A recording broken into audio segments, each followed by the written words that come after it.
Selam dostlar. Bugün biz pankeki pişirетін bolamız.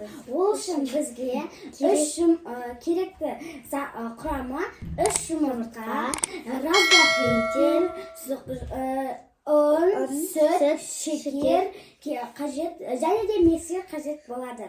Ең алдымен біз осындай жұмыртқамызды салып қойдық. 2 жұмыртқамыз салдық. Енді 3-ші жұмыртқамызды салып араластыратын боламыз.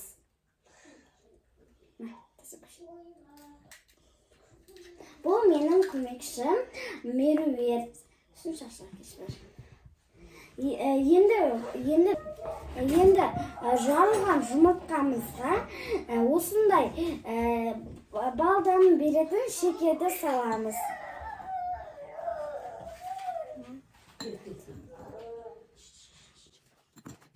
Бұны менің көмекшім Меруерт араластыратын болады.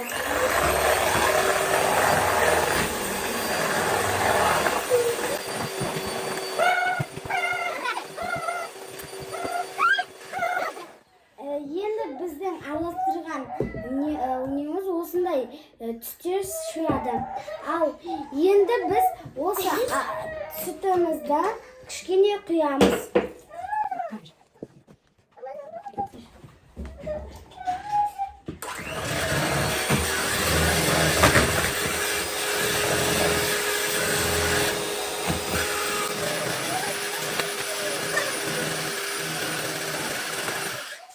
Енді достар, енді біз ұнымызға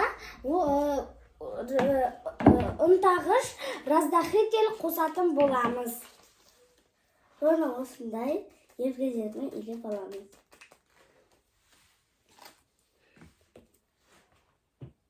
Енді ұнымызбен раздахителімізді араластырамыз.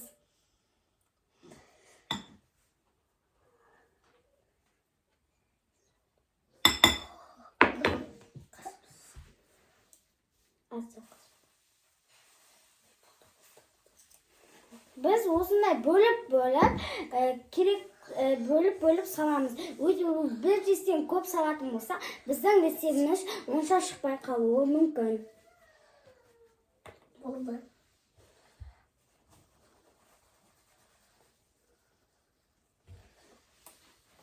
Бөліп көре салады. Дәмі де жаман. Біз көп болды. Жаман үшкен соң.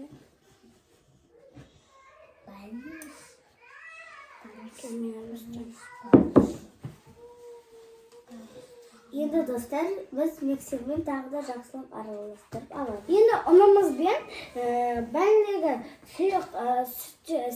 сүтті майымызды ұнмен бірге араластырып аламыз.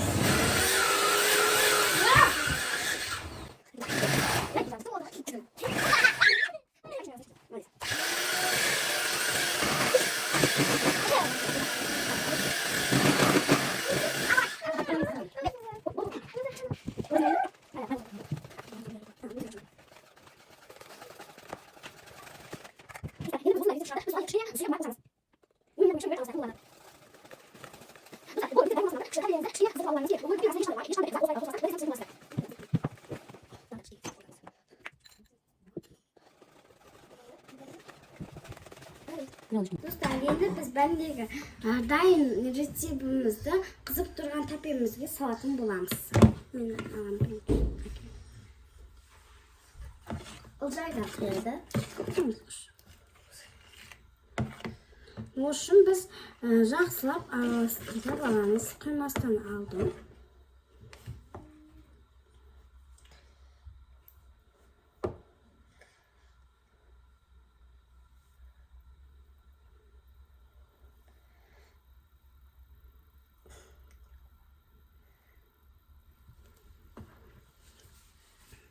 Достар, бізде осы жақсы пісіп жатыр дегеніміз, бұл жерде шарик болып шығу керек.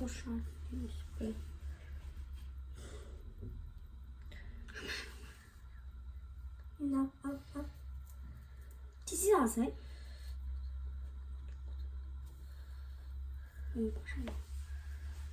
Tezisini alalım. biz осындай pişкен панкектерimizni салу үшін бізге қажет құрал ол әрине ас тарелка керек болады. Ас салғыш тарелка.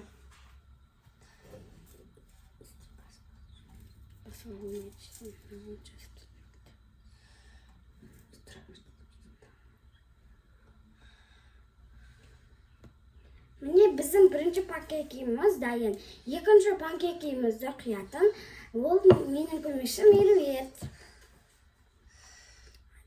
Ол панкекілерді әдемі құя алады. Сіздер осы апайдан панкекиді қалай құю тәсілін үйренсеңіздер болады. Қою.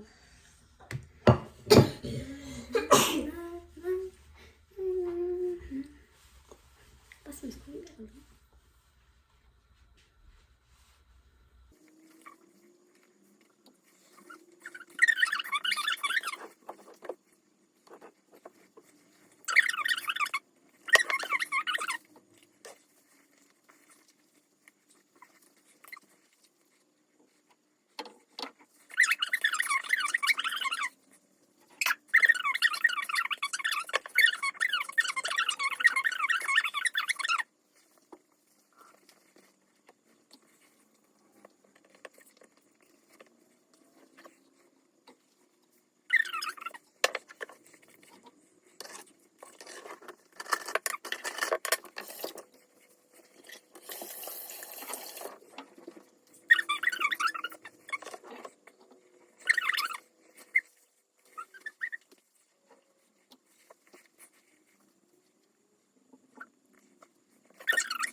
Мінеки біздің керемет панкектеріміз дайын болды.